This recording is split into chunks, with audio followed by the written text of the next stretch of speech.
All right, here we are. First and foremost, thank you all to joining us here on another episode of the Law Live Audio Wrestling, where we ask the question, what's a work, each and every week. If you haven't yet, please go to that subscribe button, hit that like, hit that subscribe, share it with everybody on all of your podcast providers, Spotify, Apple, Hard, all of them, everywhere. So let's talk some boxing, and joining me now, of course, like I've said before, our pugilist from across the pond, none other than Steve Swift from Steve Swift's Rambling Reviews. Steve, how you doing this week, buddy?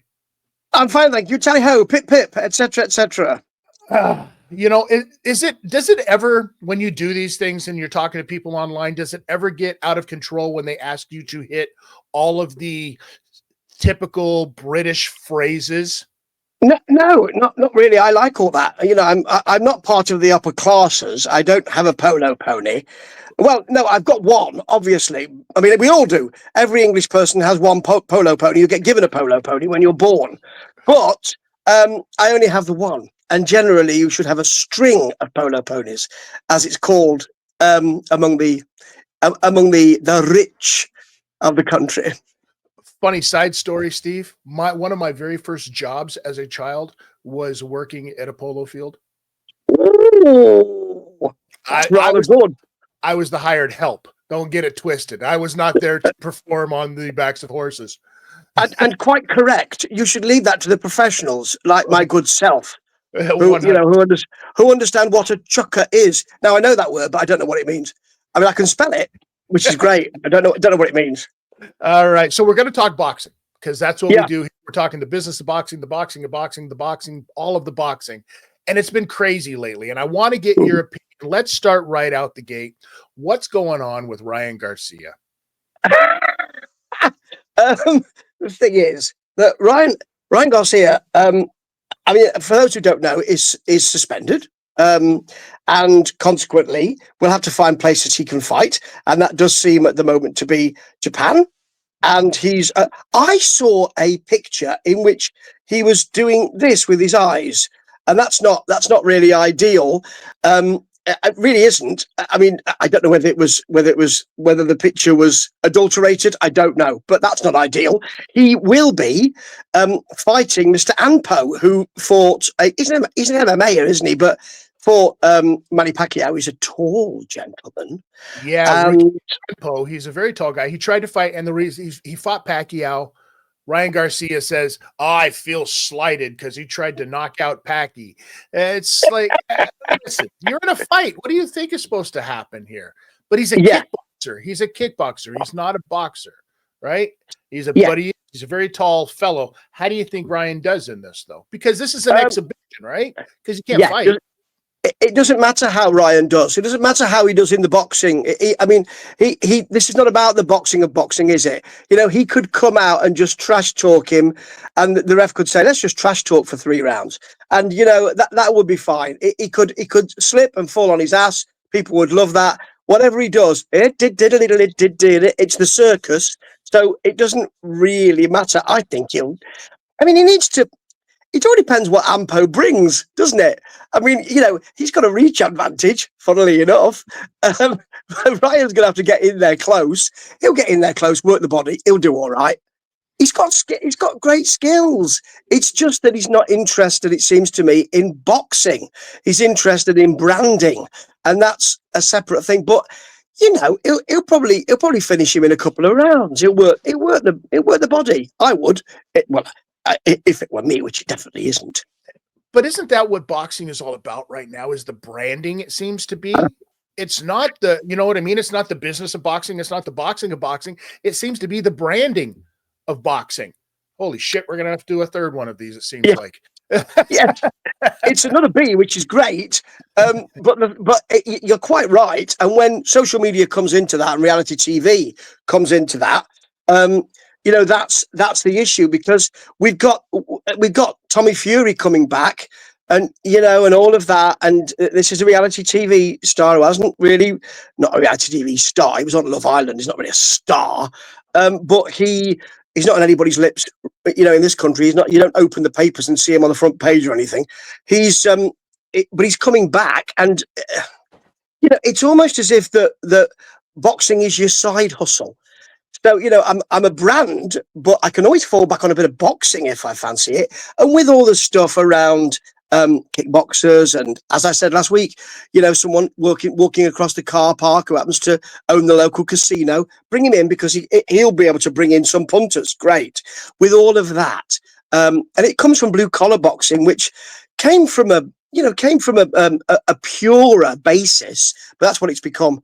And you're quite right. We might not have the boxing of boxing anymore if we don't watch it. Well, I think we're in this weird kind of phase, right? Because it's the influencers, it's the social media darlings, it's the people that are using that aspect, that as much as we don't like it, like a quote purist of boxing who grew up watching boxing, didn't have all of this stuff, but still follow the sport of boxing to what it is now, and have seen that boxing has needed help. But we don't like this social media approach to it, probably because we're old as dirt and we don't understand it, Steve. I think that's what the problem is. But at the end of the day, when those people, let's talk about Jake Paul for a second, because we're going to get into that because of all of the heavyweights that are calling him out. And we've talked about this before, about Jake Paul being bad for the business of boxing. I kind of think that Jake Paul as a boxer doesn't affect boxing whatsoever. He's doing something that he wants to have fun doing. But at the end of the day, it's his promotion that's actually bringing a lot of eyes to a lot of boxers that are out there. I mean, women's boxing never got the platform that it did before. You know what I mean? And you're talking, and he's got champions fighting on his cards before him, because he's smart enough to know that if we're selling it on us, the fight is being sold on the fiasco, the circus that is at the end of this. But if he puts any of that before any of the boxing, nobody's going to watch the boxing. You make a great point, actually, and it's something that I tend to forget. And the Serrano and Taylor fight. I mean, we're getting to the point. You're quite right, where you think, well, actually, I want to watch it for the undercard. Really, I think I'll switch off before Tyson comes out on his walker. And talking about a kind of, a situation with curmudgeonly, old as dirt guys. It is like, get with it, Grandad.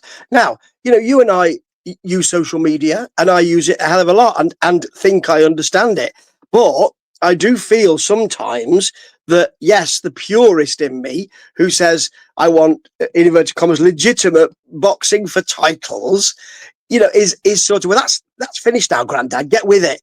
Have your milk and cookies, your warm milk and cookies, and go to bed. It's 8 p.m. It's that sort of feeling that we're not going to. We might well not have that going forward.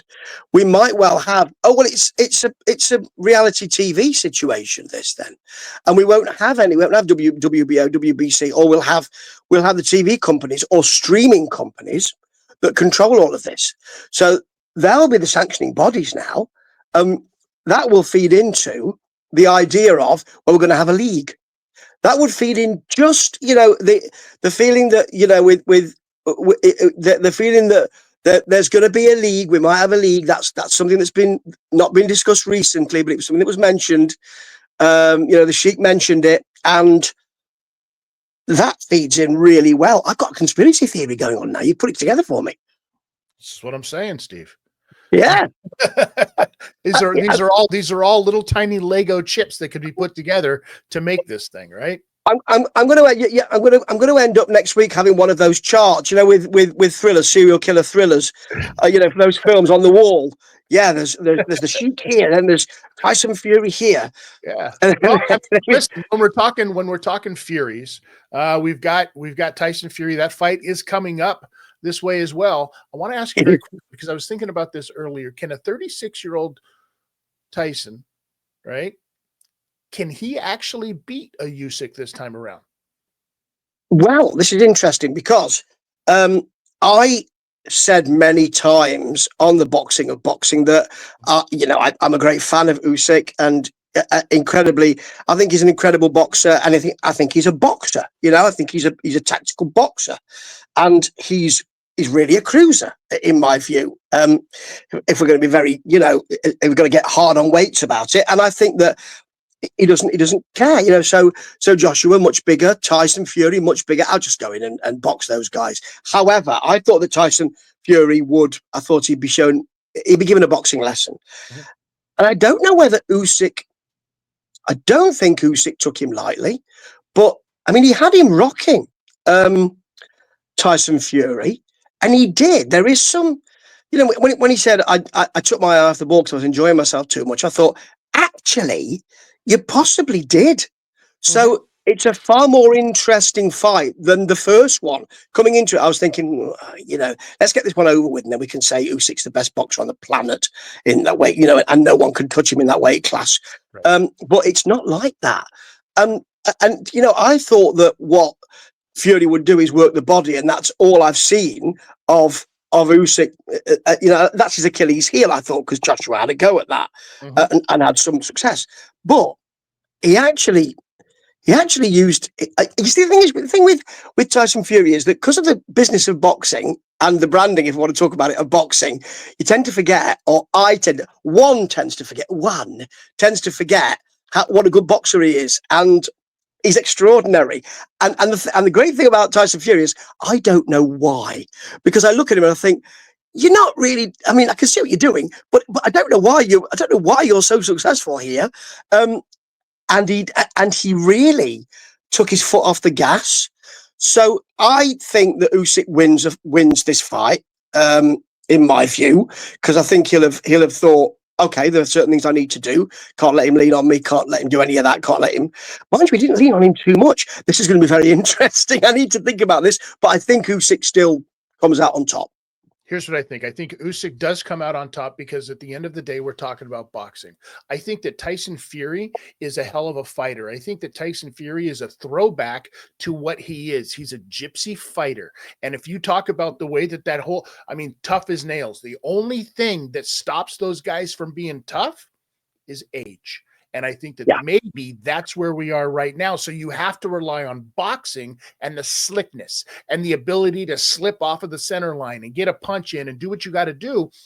And that's the only thing. Age stops you from doing that, because we've said it before. You don't lose power, you lose speed, right? Yeah. So I think that's where Usyk has this advantage right now. And that's why I think he's the best. But we talk about heavyweights. We talk about resurgences, right? We talk about Big Baby Miller. You see, that instantly made me laugh. And I wanted to talk about this because Mr. Miller he's having a resurgence, and actually proving to people who said, well, there are all the issues around your boxing, which are the problem. And I've heard some podcasts where they've said that man should not be fighting and all of that.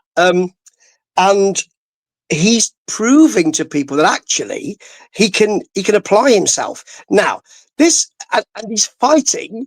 Well, it's thought he will fight. He might. It's except for February, isn't it? Next year, I think. Yeah. It'll be Derek Chisora. Now, we mentioned him in the last time we talked. He's got 2 fights. This will be one of them. This will be a great fight because Chisora's always got something to prove, which is I'm the biggest dog walking around. I might not have a belt, but that doesn't really matter. See, this is kind of the business of boxing in a different way, because I proved myself, and I don't really need a title, because my brand says, Derek War Chisora, and that's what it is. And Miller's brand says, I'm doing better, folks, and actually, you can rely on me.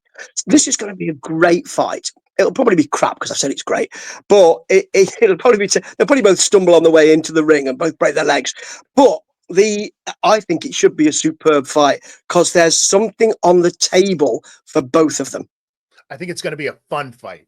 And I think as heavyweight fighting goes, this is what you're looking for. You're looking for that throwback, that George Foreman, that clubbing. Like there's not a lot of slipping off, just two big, giant, meaty men slapping meat. Like this is going to be an incredible fight. I'm looking forward to it. And also, you got to think about this.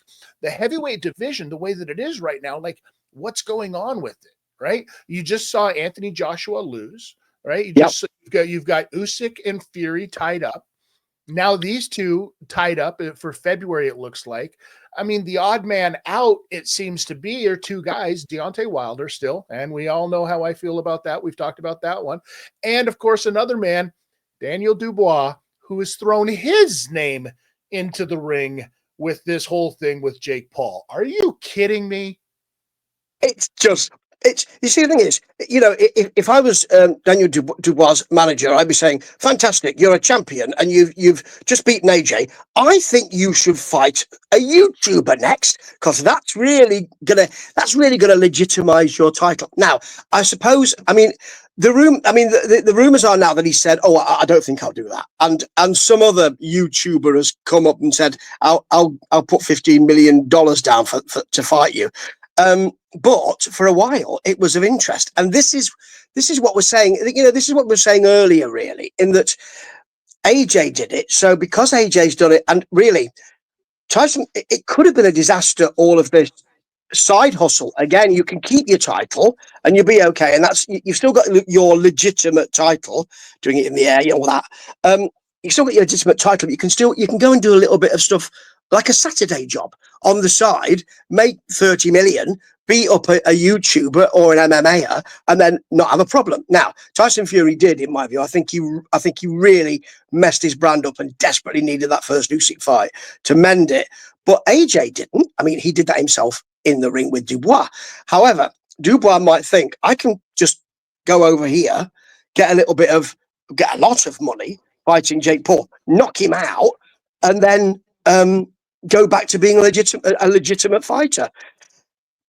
It could, I mean, that could be the case, but I mean, I think that they won't make that fight, because I've seen on social media that Jake Paul's been offered $40 million to push George Foreman down the stairs. I saw that one, so I mean, he might take that one instead. That'd be a pay-per-view that a lot of people want to see. It's ridiculous. Jake Paul. Again, he's not controlling it. This is what we said last time. He's not controlling it. He's not the one calling these people out. They're saying, I might be interested. When Jake Paul says, that's interesting, they then say, nah, not really. Yeah. It does make him look a bit foolish. Yeah, it does. It does. And could this be a case of somebody like Daniel Dubois doing exactly what Jake Paul does to others? Daniel Dubois knows where he is in the pecking order of the world of boxing. He knows that at the end of the day, right, he's much, much bigger than Jake Paul is.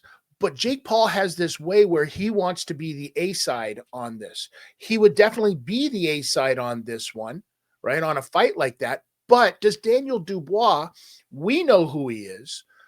Normal people, civilians out there, if you will, do not know who he is. Civilians know who Canelo Alvarez is. Civilians know who Tyson Fury is. Civilians know who Mike Tyson is. A lot of people don't know who, Big Baby Miller is. They don't know the Chisores. They don't know the Daniel Dubois. They don't know the Ryan Rozicki's of the world. They don't know these guys, right? Yeah. Unless you follow boxing. So that's the problem that Jake Paul is going to have, is finding somebody who's going to be a big enough other side off of this, right? Because everybody sees, oh my God, Jake Paul's hooked up with Netflix. I need to get that bag. That's what they're trying to do at the end of the day. You make another really good point. You've made two really good points in this chat. That's you might need to go for a lie down after this. I'm gonna need a nap for sure. But you make a really good point, because you're right.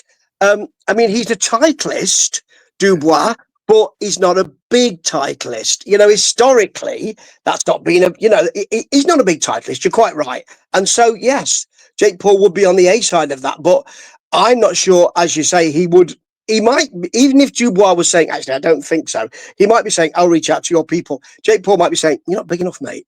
Yeah. You're not big enough. Here's I need a Hollywood A-lister.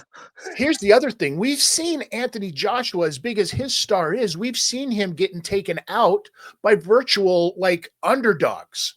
Yeah. Look at Andy Yeah. Ruiz. Look at what happened in that one right there. Do you think that the governing body of actual boxing would want to take the chance and allow Dubois to jump in there on the off chance that Jake Paul all of a sudden lands that one and now he's legitimized? Now you have to allow him into your club. Yeah, I don't think they would now, because I think they all saw what happened when Mauricio Sulaiman said, oh, well, WBC said, oh, it's okay. We're quite calm. I'm paraphrasing here, but we're quite calm with Tyson Fury fighting Francis Ngannou.